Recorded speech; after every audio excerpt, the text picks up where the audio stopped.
when I'm getting to the bag, ayy. Got the foot on the gas, pedal to the metal when the lane moving fast, ayy.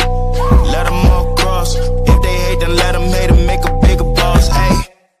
What is up, ladies and gentlemen? We are back. We are live. It is the Freight Coach Podcast, the top podcast in transportation, coming to you guys every single weekday, 8:30 a.m. Pacific, 10:30 Central, to break down some industry headlines, but most importantly, provide some actual insight into what you can do with all of this information.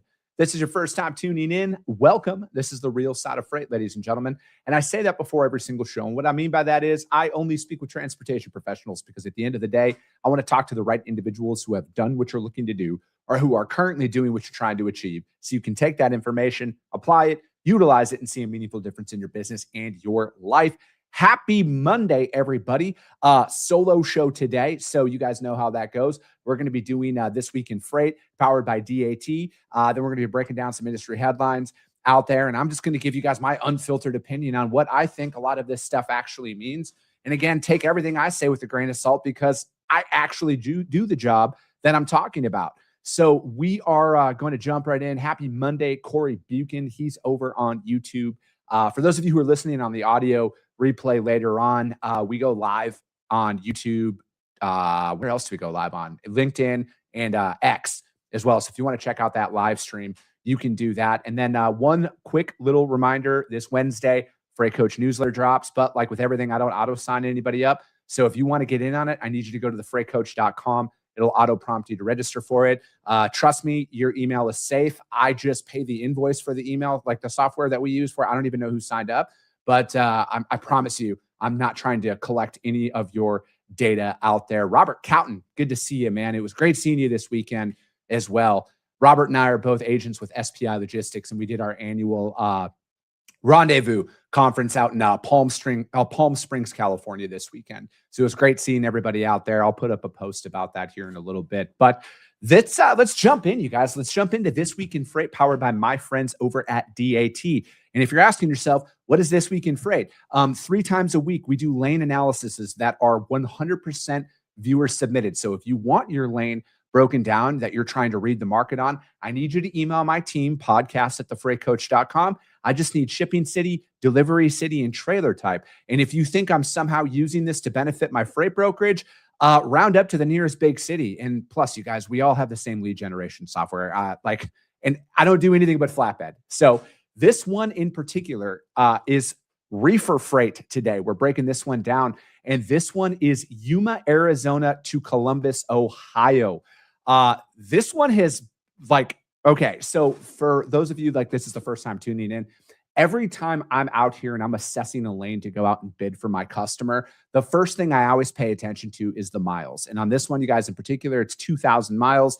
It's a great lane. All right. People love it. It's long. It takes up a couple of days. It's a great Thursday to Monday, Friday to Monday load out there. It's good pick up Monday, deliver Thursday, any of that. So there's no mileage thing that would deter me from ever wanting to go after this specific lane, depending on the day of the week. Long story short, anything under 1,000 miles, shipping on Thursday or Friday for Monday is exponentially going to be more expensive than shipping it during the week. And those are those little tips and tricks I want you guys to go out there and talk to your customers about on why it's always more expensive to ship certain freight, certain days of the week. But this lane in particular, there's a lot of factors that are coming into this one. So a lot of my friends move produce freight, and I talk to my friends often, and they have all brought up the fact that the main produce shipping hubs have been very, very challenging to get capacity here over the last 6 weeks. And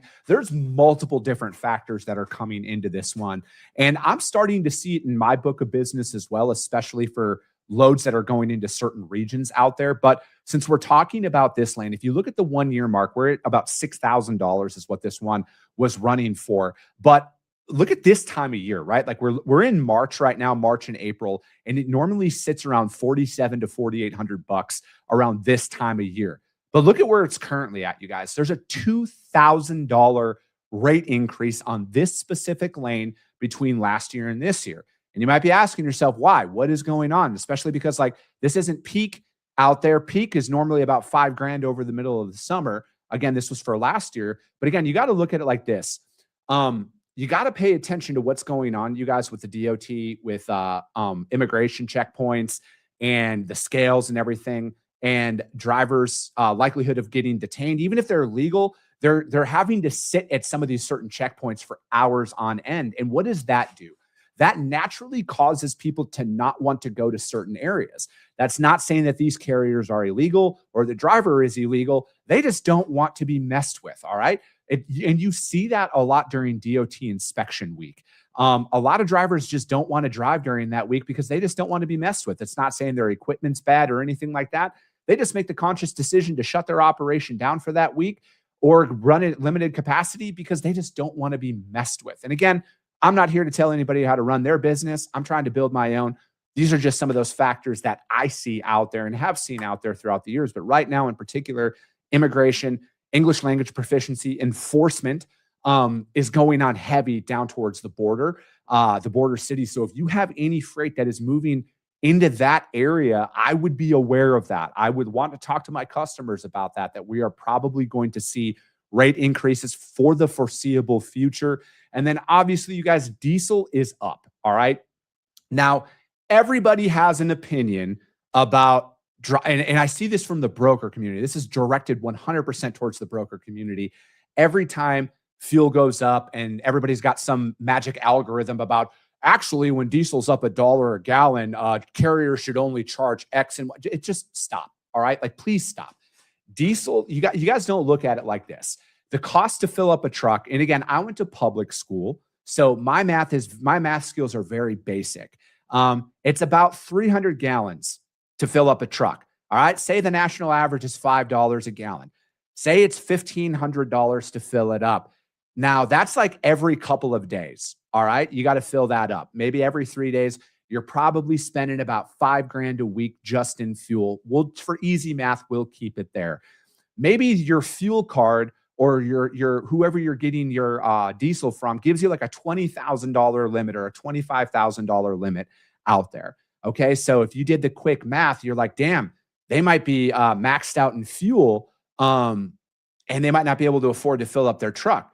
And then what happens if they don't get their invoices that come in that they're owed for like 45 days instead of 30 days? And then they have a cash flow constraint that's out there, right? So a lot of us want to sit here and pick apart how carriers want to operate their business, but none of you guys actually look at the downstream. You look at what it should be for an extra rate per mile to fill up a truck right now. And that's just not the case. All right. You got to look downstream. You got to look at the potential cash flow constraints. You got to look at how many people aren't paying them, right? Do they have any aging invoices that's out there? And for those of you who don't actually own a business or work in accounting, you'd be surprised on how many people drag their feet on payment terms. They tell you it's net 30, but guess what? They don't pay you for 50 days. And if you're a smaller operation, and you're trying to balance that cash flow, you're going to have a very challenging time when fuel spikes up like this seemingly overnight and stays up there. So it's a lot bigger deal than a lot of you brokers want to even admit. And maybe it's because you don't actually know what you're talking about.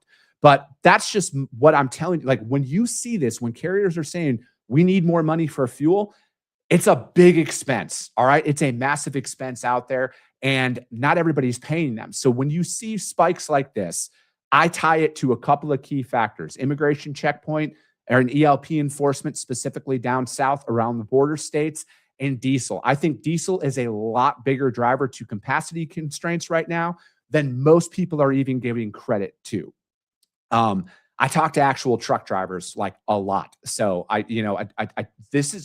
I'm just giving you guys this information. So when you see this rate increase that's out here, I'm not going to sit here and say that this is going to remain elevated for the entirety of the year. It very well could. I don't know, but those are those key factors that I would be talking to my customers about. All right. So if you're moving this freight out there, I would start tethering people's expectations, because I look at the capacity constraints that I'm seeing overall in the market right now have a lot to do with where fuel is. And some individuals out there might not be able to afford to fill up and operate their business right now. They might be able to do it for a couple of weeks, but unless they're getting quick pay, unless they're getting an opportunity to keep that, that line of credit open to how they're financing it, you guys, those are those key factors that are taken in. So I would take, if you're in a spot market situation with your customers right now, you are in a very strong position. If you contract it out with your customers, say you got some RFPs that got published in January or February, I would advise you to honor your rate commitments right now. I'm not going to tell you to lose thousands and thousands of dollars or anything like that, but I would take this on like a week by week basis, because like you don't want to be the first one to raise your rates and then say something happened and then capacity loosens back up and then fuel prices go down and then you're left not seeing any more business, right? Like it's a very delicate transitionary period. This lane though, in particular, Yuma, Arizona to Columbus, Ohio, I am taken on a week by week basis. If you're in a spot market situation, you're in a very strong spot. If you're in a contracted situation, in a couple of weeks, I might be wanting to talk to my customer about potentially getting a rate increase, because this is only going up and it's seemingly only going up. But that is This Week in Freight, powered by my friends at DAT. That was Reefer Freight Analysis, you guys. And again, we do 3 of them a week. We do reefer, dry van, and flatbed. And we are making it happen. All right. So that being said, let's jump into some articles here. But, to go down a little bit further on what I was talking about there, you guys, in the cost to operate a semi, I get this comment often because I think, obviously my clips on social media are like created to get you guys to want to listen to the show. And I always get asked this: do you even know what it costs to operate a truck? I don't, because every individual trucking company's break-even point is different, right? It could range from $1.80 a mile to $2.30 a mile. All right. I don't know what your individual P&L looks like, but I would advise, if you don't know what your own break-even point is, to find that out. But, from some of my friends that own trucks out there, depending on their lease terms, depending on their finance terms, I have got it down to like that 40-cent increment between $1.80 a mile and $2.20 a mile break-even, depending on their financing and everything that they have out there. But again, the free market's the free market, you guys. And I've been talking about selective capitalism on this show a lot, because I see a lot of selective capitalists out there in the social media world, specifically in freight. They're the only ones who think they deserve to make money in this entire equation. You got to remove your personal bias in these times, because the people who've seen market shifts before, like, I'm salivating for this to continue. I am, because like I'm already seeing it with my current customer base, with who else is also hauling their freight, about what happens when markets shift and it gets a little bit challenging, because everybody's good when it's easy. And I see this out there a lot. One of I would say the main critiques on my show is like the information's too basic. Well, I tell you what, my basic information has built multiple books of business, and it continues to build my book of business, and the direct feedback I get from my customers that I actually move freight with, the basics is what keeps me at the top of their list. And if you think that the basics don't matter to the large enterprise shippers, I'm going to give you guys some direct feedback from my friends, like literal friends who've been on this show and who I talk with privately about stuff. Communication is still their biggest problem. All right. So it's like right now, as we're in a transitionary market, yet to be seen if it's going to continue for the long term or whatever happens. I look at it like this: you have to be able to communicate. That is our sole job as a freight broker. If you cannot communicate, you cannot move freight. It's plain and simple, because again, everybody's good when it's easy. But as soon as it gets challenging out there, that's where the window of opportunity for yourself to really show up and show why you're different than everybody else. Because if you can't effectively communicate, especially when you're dropping the ball, you're going to have a very challenging time if this continues at this level. Because if capacity continues to tighten, you better be willing to make 50 to 70 calls on a load to lose money to cover it. Otherwise, you're going to be out of somebody's network very quick. I think the appetite for failure and the lack of communication is going to be very minimal in this next shift from a shipper's perspective. And I've been saying that for a very, very long time, because capacity has been loose for like 4 years, right? And again, everybody's good when it's easy. And in an adverse market, this is when the real players show up. I've been doing this for a long time. I've seen this. It's not that it's easier for me to find trucks during this downturn when things tighten up out there, but I know how to communicate effectively with my customers and keeping them informed. And, I just look at it that where we're potentially going to be at in the middle of the summer, like if you've been prospecting hard for these last couple of years. You're not just like snapping your finger, oh, we got to start calling people, because from my seat, all right, and again, this is just from somebody who actually prospects new business. The new opportunities haven't started flooding in yet, okay? A lot of the prospects that I have been in contact with and that I've spoken with over the years, they're starting to warm up to the fact that like, hey, things are starting to change. We might need to look at adding new providers. But if I haven't had any established contact with them to this point, there hasn't been that desire to even pick up the phone yet. Now that could change, right? Like, and again, you might be having a different experience than me. I'm just letting you guys know what I go through on a daily basis out here as I'm trying to build my book of business. Are there going to be new opportunities for you this year? If this continues, if capacity continues to tighten up and rates continue to spike at a very high level out there, there will 100% be new opportunities for you as long as you're willing to put in the work. But that's the thing. You got to be willing to put in the work. But the opportunities are out there. They're always out there. I would just get after it and try and get in front of as many people as possible. And again, know your target market, know what you're going after. I think the appetite for cold calling and new bit and like sales reps out there, you guys, again, I talk about the niche often because I've just found success with that niche-based sales approach. And I know some people vehemently disagree with me on this, and that's fine. The beauty of what I'm doing compared to most people is I have my ass on the line to build my business and make it work, right? So if I'm right, you'll see it. Because if I can afford to continue to show up and do this show, you know it's working. But let's jump in here and break down a couple of articles. You guys, as always, the links to these articles are going to be put up in the show notes on iTunes and Spotify out there. But let's jump in here.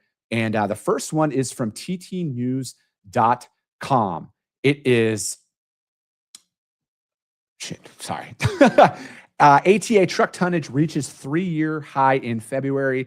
Tightening capacity lifts sequential annual freight volumes out there. The American Trucking Association's for-hire Truck Tonnage Index showed a pivotal shift in February. After a stagnant start to the year, truck tonnage surged 3.1%, marking the strongest month-over-month gain in nearly 2 years. This data suggests that the freight bottom is firmly in the rear view as retail inventories normalize and industrial production picks up. I look at it as there's a lot of, when there's so much like stagnant bottom freight market going on for years over years, any breath of fresh air in the different direction is always welcome out there. Again, I'm not trying to sound overly pessimistic or overly optimistic at any given point in time. I like to tell people this: I'm an optimistic realist. I know that there are a lot of key economic contributing factors to what we're seeing out there right now.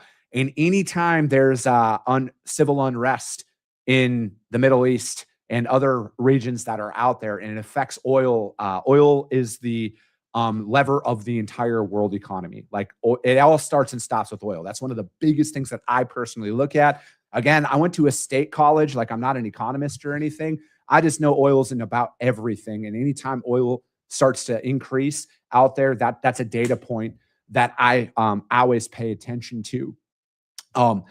Inventory levels, that's another big one that you guys should be paying attention to. Import levels, a lot of that stuff that you're seeing out there.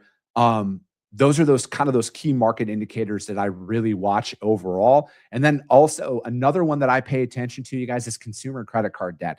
You might ask yourself, why is that?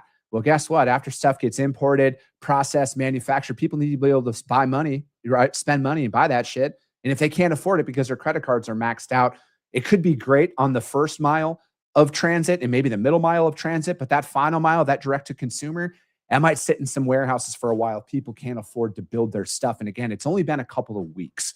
And I know in today's day and age, a couple of weeks is a lifetime, but I'm also old enough to know that the world existed pre-social media. And I know things can take time. And I also know that things can change very quickly as well.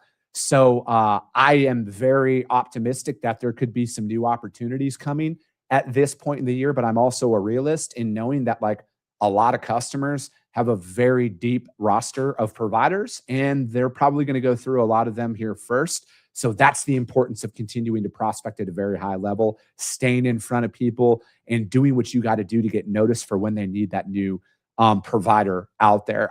But like how I would handle this if I was in a lot of your guys' shoes, depending on the freight market that you're operating in. Okay. Because again, I don't know every individual market, but I do know how market shifts work. I would be very cautious on how much freight I would be blindly accepting at this point. And if you have a higher risk tolerance than me, fucking go for it. But I personally look at it as like a lane by lane basis. There's some lanes out there, you guys, like those power lanes that we talk about on This Week in Freight. A lot of them, they're going to be like the last ones to be affected. But if you work in any secondary markets, and by secondary markets, I mean like look at every major metropolitan city that there is, right? Like you look at Atlanta and Dallas and stuff, draw a 100-mile loop around that city. Those ones that are about 50 miles to 100 miles away from a major metro, that's like a secondary market. Those markets are going to be affected first from capacity standpoints and rate standpoints. And you're going to see rates spike in those markets before Atlanta to Dallas, right? So pay attention to that as you're going on and keeping that capacity as you're committing to more freight.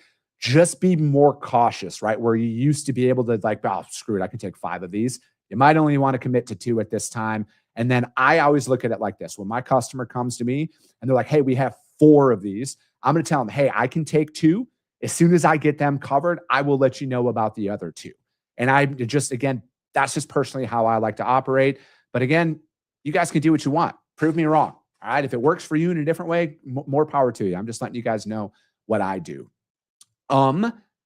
Second article, sorry, that one was from ttnews.com. You guys are just talking about truck tonnage. It was up. I thought it was a good data point because anything positive in the other direction of down is always a good thing in my simple brain. But second article we are going to be breaking down is from freightwaves.com, and it is the Clearinghouse Fraud putting drugged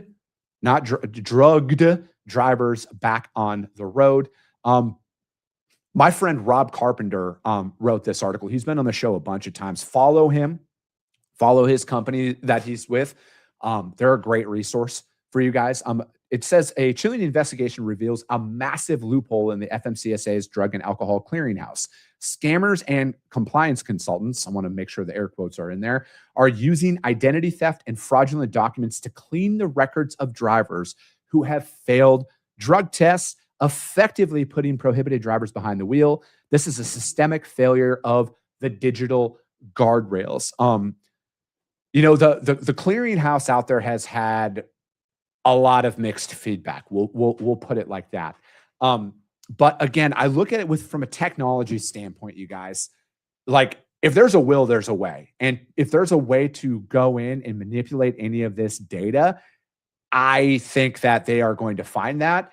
And it's, again, I don't agree with any of this stuff. I personally hate criminals, but I understand that people are going to be criminals no matter what. I look at it where it's like, this is the importance of really working with the same carriers time and time again and building that trusted network. Because a lot of the scammers, you guys, and a lot of the fraudulent actors, they hate people who actually care about their job. I